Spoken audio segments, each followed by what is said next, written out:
Nesta videoaula, referente à disciplina de modelagem sísmica de propriedade de rocha, a gente vai ver os efeitos da pressão na porosidade nos parâmetros elásticos, como que a compactação, a cimentação e o efeito de sobrepressão, isso impacta, né, na porosidade e nos parâmetros elásticos. Então, só para recordar algumas partes do que foi mostrado na aula passada, a gente tem aqui uma configuração que a gente chama de modelo sanduíche, né, onde a gente tem um arenito entre duas camadas de folheiro, e aqui são mostrados os perfis sintéticos a partir dessa configuração, né? O volume de argila, porosidade, saturação, a densidade, velocidade compressional aqui, e a velocidade cisalhante, a impedância acústica e a razão de Poisson.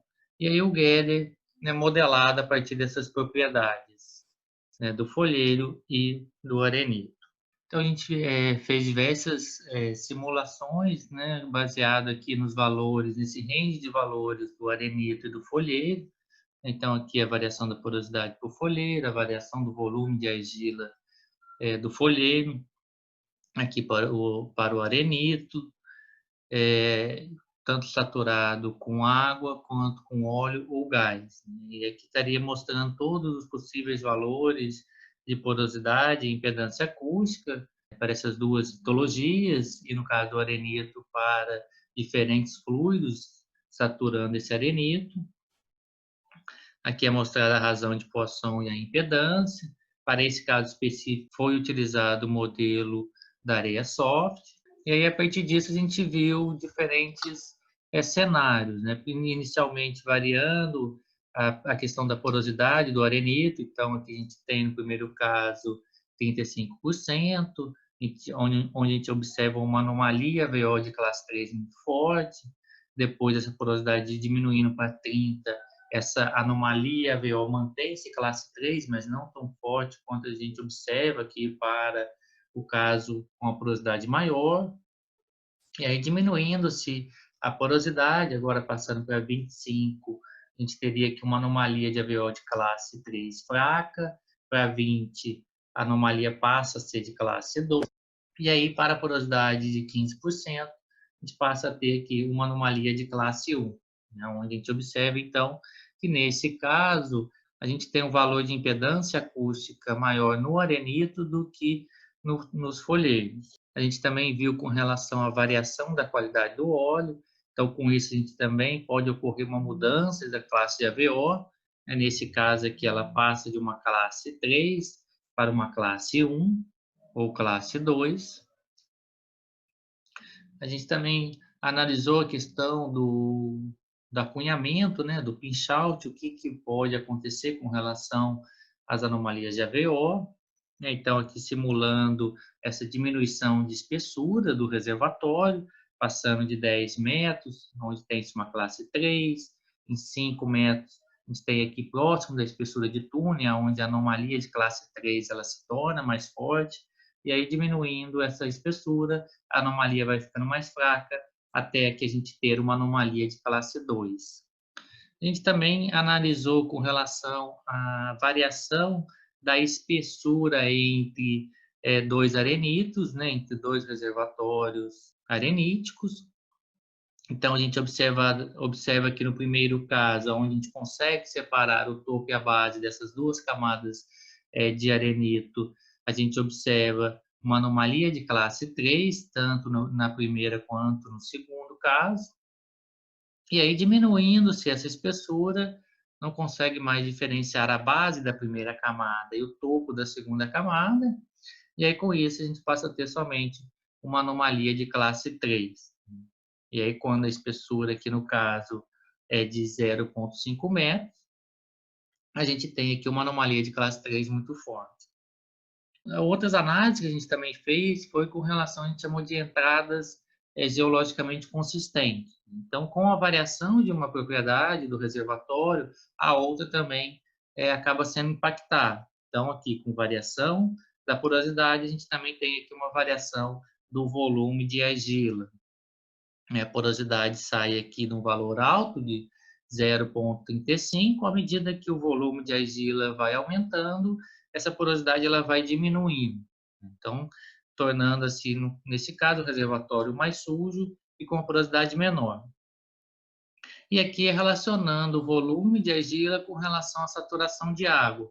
Então, inicialmente, tem-se uma saturação aqui irredutível de água, igual a 10%, e à medida que o volume de argila vai aumentando, essa saturação de água também aumenta, mostrando uma correlação, nesse caso, entre essas duas propriedades. E aí, quando chega aqui em próximo de 13% do conteúdo de argila, não se tem mais óleo e toda a saturação é a saturação de água.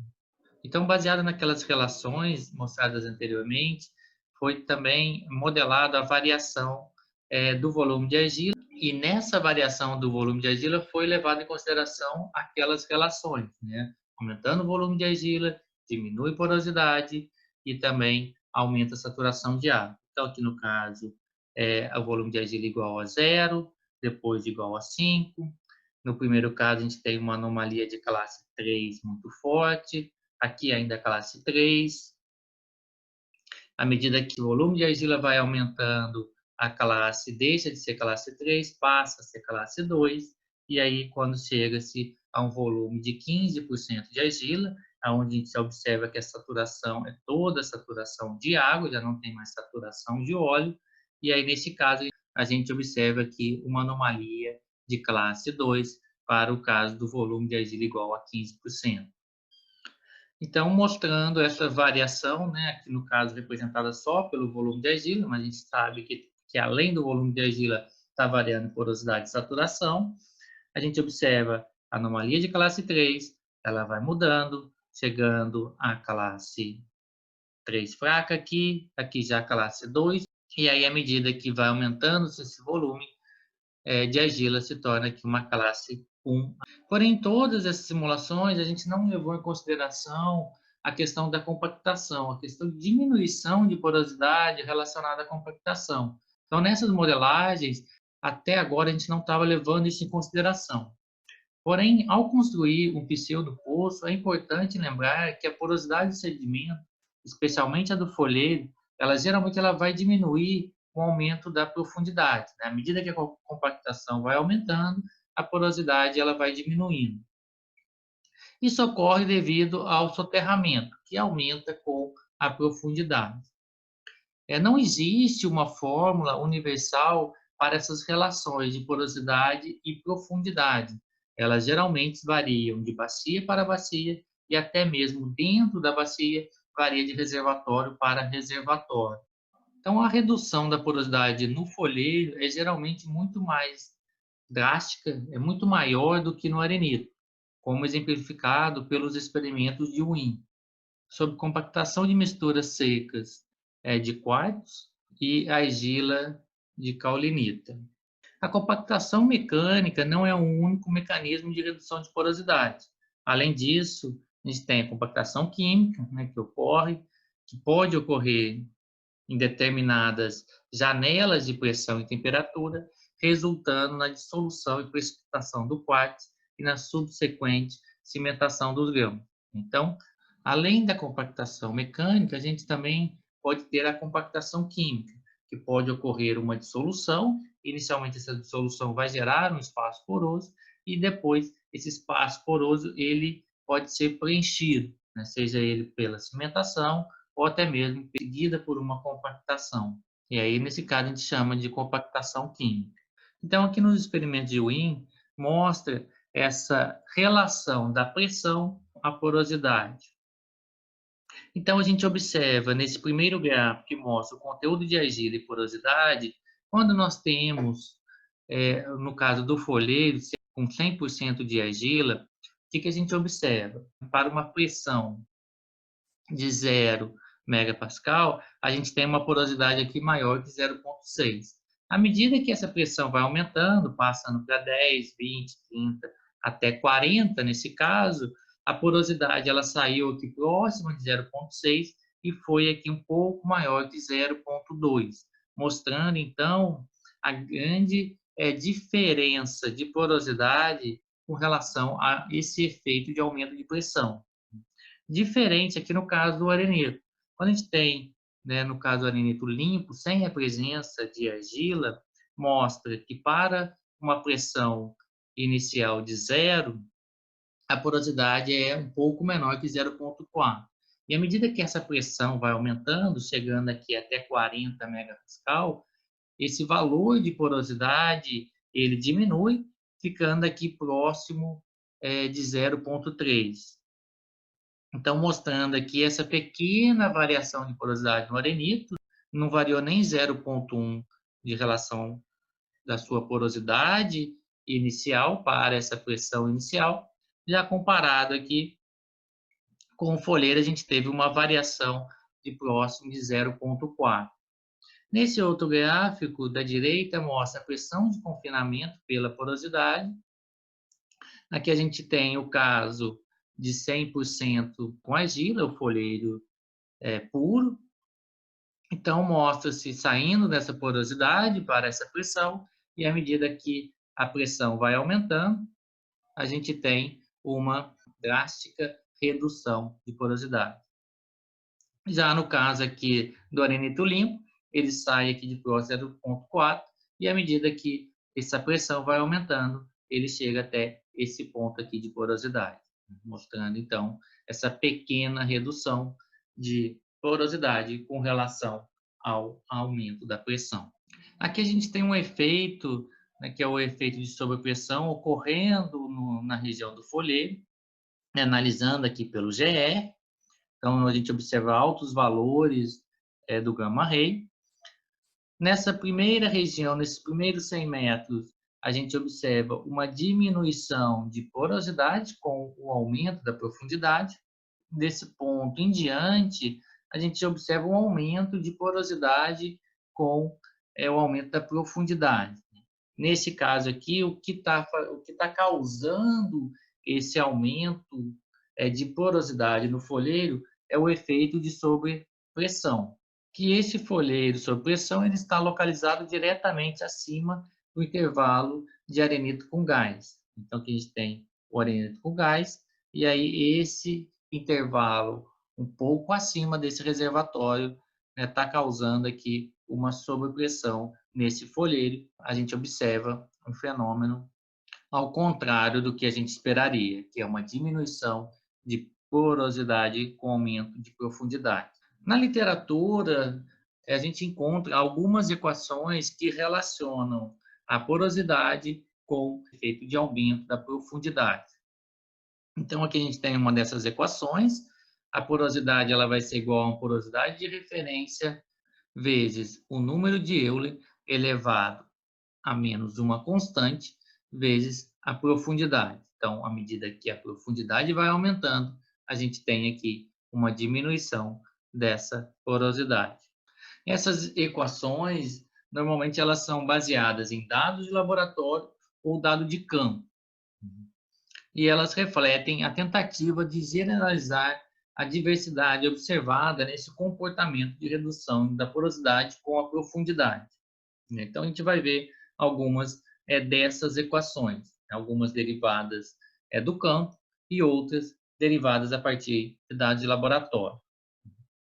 Essa daqui é uma outra equação, a partir desse trabalho, onde mostra uma relação logarítmica entre a porosidade e a profundidade. Aqui a gente tem uma série de outras equações. Esses dois primeiros casos aqui são equações empíricas que foram derivadas a partir de dados de laboratório. Já essas outras duas equações foram obtidas a partir de dados de campo, a partir analisando os valores de porosidade, e aí obtém-se assim uma equação para representar essa diminuição de porosidade com o aumento da profundidade. Então, aqui mostra essas tendências de compactação específicas foram calibradas in situ. Então, aqui a gente tem, para o caso da porosidade do folheiro, né, diminuindo com a profundidade, e aqui a equação obtida para o arenito. Né. Então, aqui a gente tem o gráfico, né, de porosidade com essas duas tendências. Então, a gente observa que a tendência de diminuição de porosidade para o folheiro com o aumento da profundidade, e desse lado aqui é a tendência do arenito. E aqui do lado a gente vê o gráfico do GR, né, que estaria relacionando aqui com a questão da litologia. Então, a gente vê, por exemplo, aqui onde a gente tem, então, nessa região baixa, os valores do GR, o arenito, como que essa tendência que ela está, né, bem calibrada para o caso do arenito. E já que nessas regiões com maiores valores do volume de argila, a gente vê a tendência da porosidade para o caso do folheto. Então, se a gente conhece, né, qual é a litologia e temos um perfil de porosidade, basta a gente fazer uma suavização desse perfil e aí com isso calibrar, né, uma equação para representar essa relação de profundidade com porosidade. Então, é dessa forma que a gente faz as calibrações, no caso, para os dados dos postos. Aqui mostram diferentes equações relacionando aqui a diminuição de porosidade com aumento de profundidade. A partir dessas equações aqui a gente vê essas curvas todas aqui.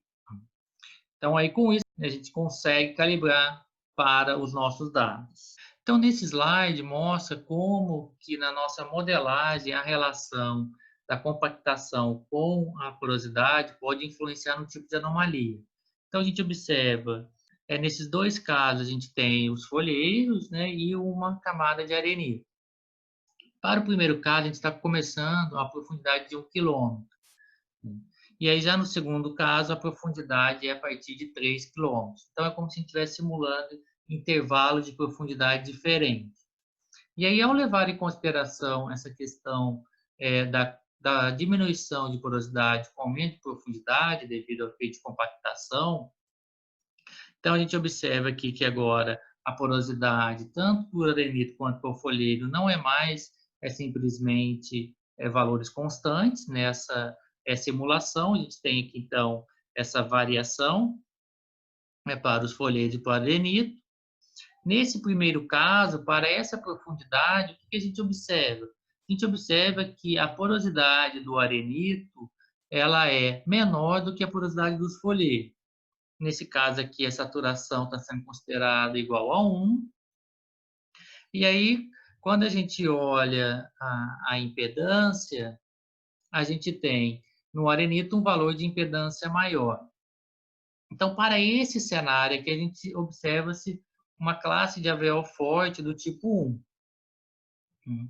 Já no segundo caso, nessa simulação, o que acontece? A porosidade do arenito ela é maior do que o dos folheiros, porém, a impedância ainda também continua maior. Só que agora o contraste de impedâncias entre o folheiro e o arenito é menor do que no primeiro caso. Então, com isso, a gente vai ter também uma anomalia de classe 1, mas uma anomalia mais fraca. Então, nesse caso, na simulação, essa relação da profundidade com a porosidade, nesse caso, não chegou a mudar a classe de AVO, né? Porém, ela saiu de uma classe de AVO tipo 1 forte para uma classe AVO tipo 1 fraco. Agora, o mesmo cenário, porém, com a saturação de água igual a 0,4 e a saturação de óleo igual a 0,6, o que aconteceu? Praticamente não existe que o contraste de impedância da relação entre o folheiro e o arenito.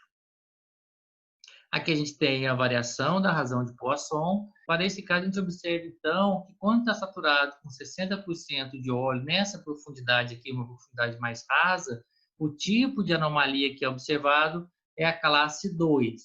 Já para a profundidade maior, a gente tem aqui um pequeno contraste de impedância. Nesse caso agora, a impedância do arenito é menor do que a dos folheiros.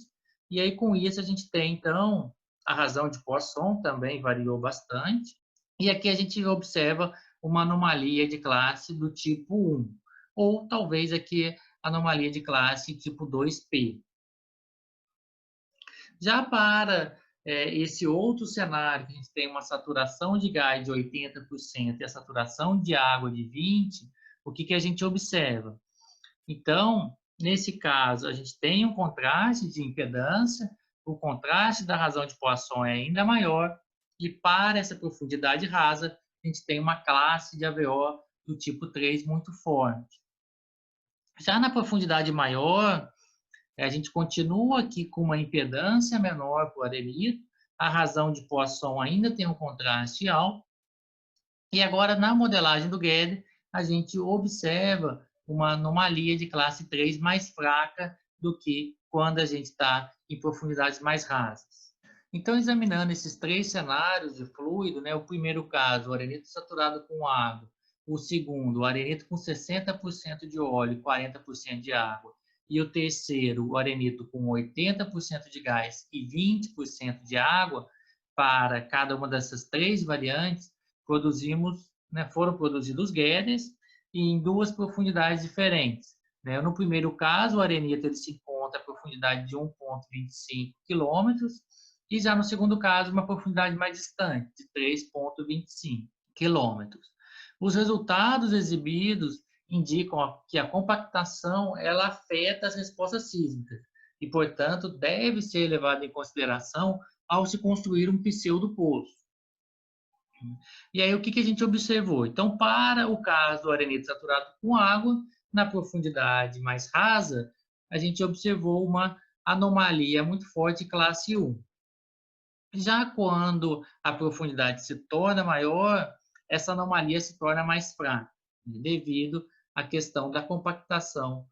Já quando está saturado com óleo, em profundidade mais rasa, a gente tem um AVO classe 2, que se torna, em uma profundidade maior, uma classe de AVO fraca do tipo 1. E para o cenário de saturado com gás, né, o AVO é de classe 3 forte, para uma profundidade rasa, e para uma profundidade maior, ele é de classe 3 também, porém mais fraco. Por exemplo, nesse último caso, se a gente for analisar dentro de um campo e procurar anomalias que a gente encontra na parte rasa e querer também encontrar numa parte mais profunda, a gente tem que levar isso em consideração. Então, uma anomalia, por exemplo, de gás numa região mais rasa, para esse caso simulado, ela vai ser uma anomalia mais forte, né? Vai ser mais fácil de identificá-la. Em regiões mais profundas, a gente ainda pode ter o mesmo tipo de anomalia, porém ela vai se apresentar de uma forma mais fraca. Agora vamos ver um pouco sobre esses efeitos da pressão nas velocidades. Então aqui a gente tem um gráfico da pressão efetiva com a velocidade. A pressão efetiva é dada pela diferença entre a pressão de soterramento menos a pressão de poro. Então aqui nesse esquemático a gente tem representado por essa seta roxa, a pressão de soterramento, que ela permanece constante. A pressão de poro ela está variando, aqui a gente tem uma alta pressão de poro e ela vai diminuindo. E, consequentemente, representada aqui pela essa seta verde, a pressão efetiva ela vai aumentando à medida que a pressão de poro ela diminui. Então, quando a gente está nessa parte do gráfico, refletindo em uma baixa pressão efetiva, então a gente tem aqui uma alta sensibilidade com relação a essa variação da pressão. À medida que essa pressão efetiva ela vai aumentando, né, consequentemente aqui a pressão de poro ela diminui para que a gente possa ter uma maior pressão efetiva, essa sensibilidade vai diminuindo. Né? E aí chega aqui nessas regiões, a gente já observa uma baixa sensibilidade da velocidade com relação à variação dessa pressão efetiva. Então, a resposta sísmica às mudanças de pressão no reservatório, a gente vê que ela é assimétrica. Aumentos da pressão do fluido, né, no caso aqui da pressão do poro, causam uma queda de velocidade associada à separação de grãos. Então, se a gente tiver um aumento dessa pressão de poro, permanecendo constante essa pressão de soterramento, a pressão efetiva ela vai diminuir e a gente vai ter também aqui uma queda de velocidade. Uma queda da pressão dos poros pode aumentar o contato dos grãos e, consequentemente, aumentar os valores das velocidades. mas essas mudanças elas podem ser pequenas se a gente estiver aqui já na região de pressões efetivas altas. Então, as velocidades, tanto VP e VS, normalmente elas vão aumentar com a pressão efetiva, e a pressão efetiva atua para fortalecer mecanicamente o frame da rocha, fechando as microfissuras e aumenta a rigidez dos contatos entre os grãos. E de que forma que a pressão dos poros influencia nas mudanças de amplitude sísmica? Então, ela pode influenciar esses efeitos eles serem reversíveis sobre o frame da rocha, se a gente aumentar a pressão e depois diminuir essa pressão, essa relação pode ser reversível, né? Essa aumento ou diminuição da pressão que vai relacionar com o aumento ou diminuição das velocidades.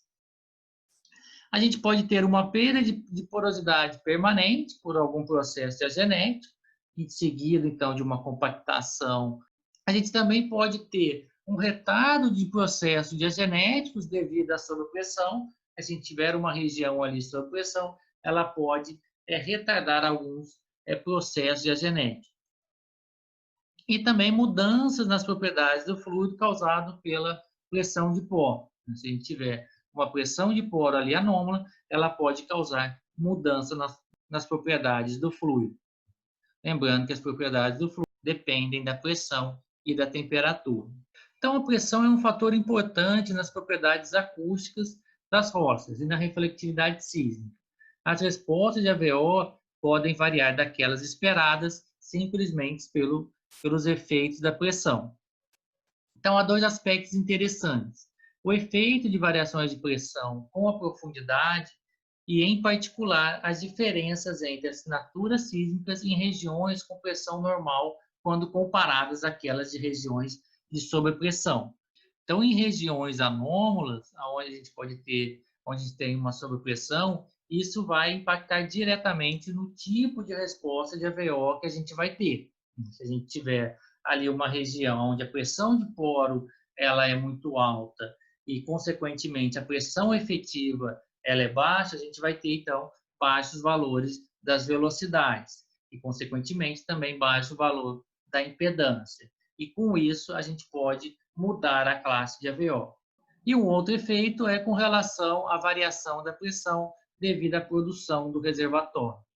Então, se a gente pensar no reservatório, né, à medida que o reservatório vai produzindo, ocorre-se uma mudança da pressão de poro, né, permanecendo constante a pressão de soterramento.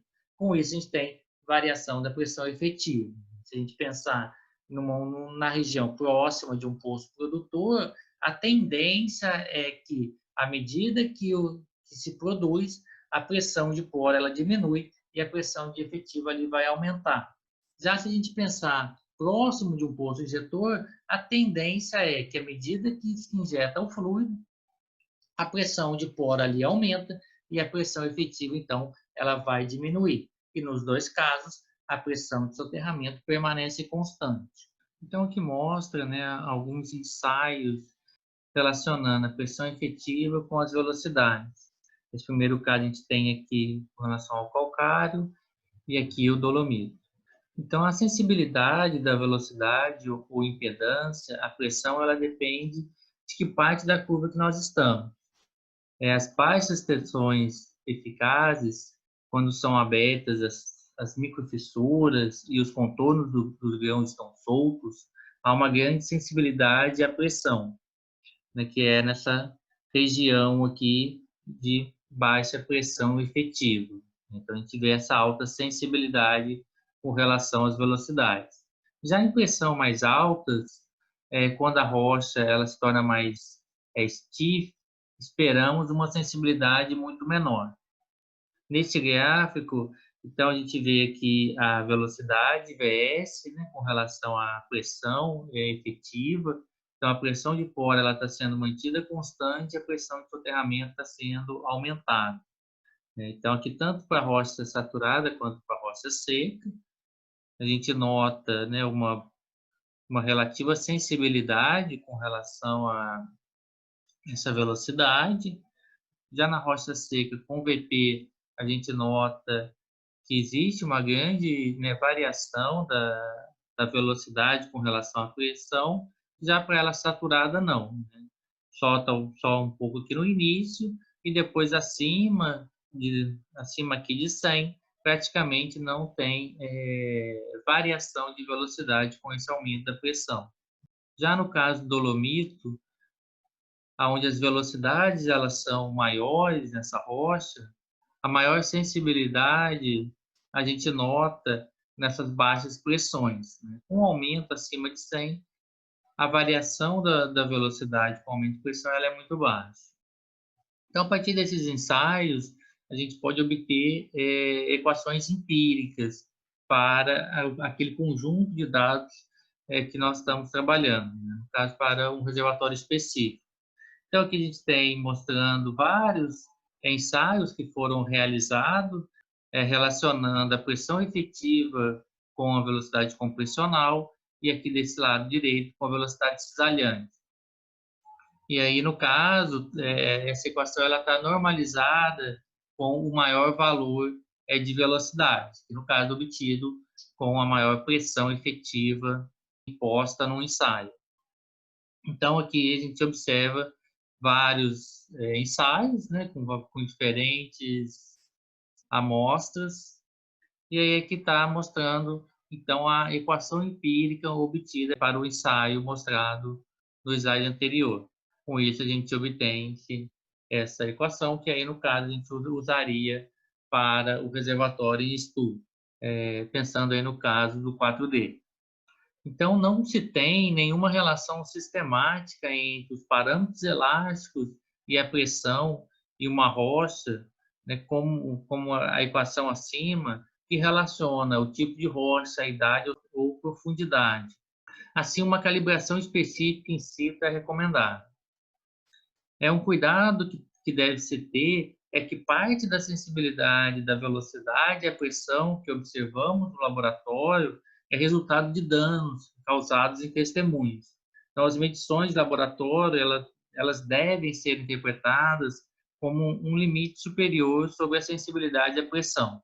Então, com a retirada desse testemunho, ele sofre danos que vão impactar nos estudos da pressão.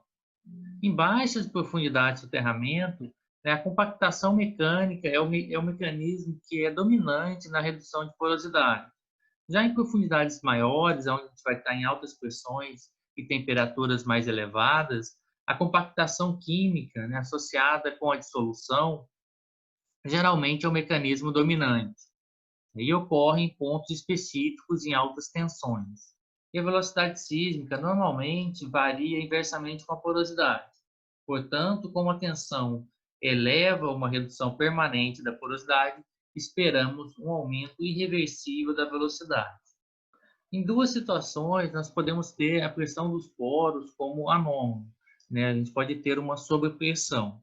O primeiro é o aprisionamento das águas dos poros quando rochas são soterradas, isto é, a taxa de soterramento excede a taxa na qual a água dos poros pode ser expelida, que é tipicamente referida como compactação desequilibrada. Então, nesse primeiro caso, a gente tendo essa compactação desequilibrada, nós podemos ter ali uma zona de sobrepressão.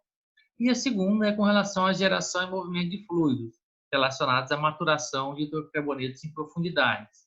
Então, com a geração desse hidrocarboneto, após ele ser expelido da rocha geradora, ele encontra-se uma rocha reservatório, e ali tendo-se a presença de um selo, ele pode gerar ali uma alta pressão de pó, com isso diminuindo a pressão efetiva, gerando assim, então, uma região de sobrepressão. No primeiro caso, a compactação ela é retardada e as rochas terão porosidade maior do que se espera para uma dada profundidade. Então, no primeiro caso, estaria mais associado com um aumento de porosidade do que é esperado para aquela profundidade.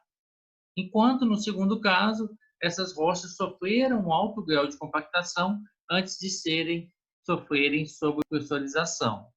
E aqui nesse gráfico, então, mostra Aqui a gente tem a curva em vermelho a pressão de soterramento e em preto a pressão de poro. E a diferença entre essa curva vermelha e a curva preta é a pressão efetiva. A gente vê que à medida que a profundidade aumenta, essa diferença entre essas duas pressões, ela aumenta, né? Então a gente vê que esse aumento da pressão efetiva até chegar em um ponto aqui nessa região onde a gente tem uma sobrepressão, que essa diferença ela vai diminuir. A gente vai ter um aumento da pressão de poro e aí, consequentemente, a pressão efetiva ela diminui, diminuindo assim as velocidades. E um bom indicativo para ver essa sobrepressão é analisando o perfil DT. Então, a gente vê essa diminuição do perfil DT com a profundidade, que representa aí um aumento de velocidade. E aí, chegando aqui nessa região sob pressão, o perfil DT aumenta os seus valores, representando aqui uma diminuição dos valores de velocidade, e aí depois ele volta a aumentar novamente. Então, normalmente, o perfil sônico ele é um bom indicador dessas regiões de sobrepressão. O aumento da pressão de poro, a gente viu que ele tende a diminuir a velocidade da rocha, né? Suavizando o frame elástico, mas também tende a aumentar a velocidade da rocha devido ao enrijecimento dos fluidos.